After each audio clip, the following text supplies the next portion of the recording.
Some recent visits that I've been able to make to some historic churches here in the United States got me thinking about other churches I've seen, and also got me thinking about what God might be inviting you to in your own life. Stay tuned to learn more.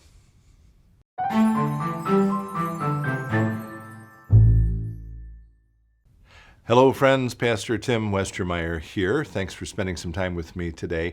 So in the last few weeks, I have traveled a bit. That's not something I do a lot of, but I've actually been out to the East Coast of the U.S. a couple of times, once for a wedding in Boston that I officiated at, and once for a trip with my youngest son, who is getting to the age where he's starting to look at some colleges. And one of the things that was similar with both those trips is that I saw a bunch of different churches.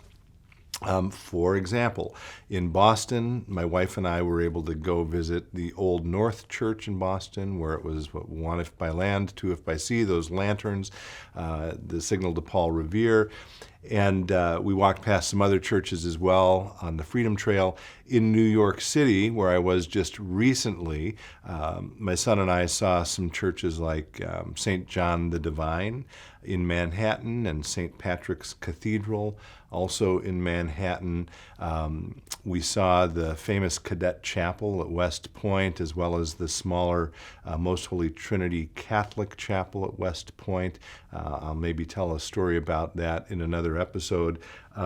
We saw St. Paul's Chapel of Trinity Church, Wall Street, or at least the exterior. It's still closed because of COVID. And that got me thinking that in my life, I've actually been able to visit a fair number of significant and impressive and beautiful churches, not only here in the States, but at a few different locations around the world. So again, among those would be in Norway. I was able to visit the Nidaros Cathedral in Trondheim. I've been able to see St. Paul's Cathedral in London and Westminster Abbey, Coventry Cathedral, which was famously bombed during World War II, also in England.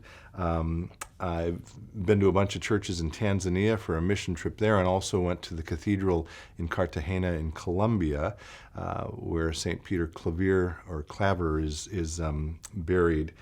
Maybe we'll talk about him another time as well. And then, in my own faith life, I've been a part of churches here in the States, in Chicago, where I grew up, in Minnesota, where I went to college, in LA, in Indiana, in Minneapolis. And all of them have been a rich part of my life. So I'm sort of just thinking about these church buildings, and it got me thinking about, what's my favorite one? And this may sound a little, corny, but that's okay. What I would say is my favorite one is the one I'm at right now, St. Philip the Deacon. Why?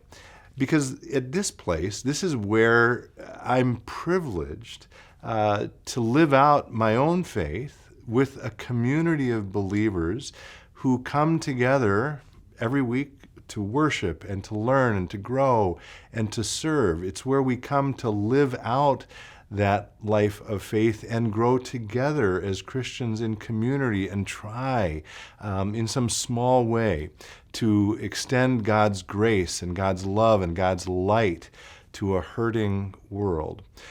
So I'm privileged to be here, and among other things, I want to just say thank you to everyone connected to St. Philip the Deacon for making this place the amazing community that it is. And I also wanted to offer maybe a little bit of a call to action to those of you who are maybe not connected to a faith community. I've talked about this a few times, not a lot, but I'd encourage you to find one.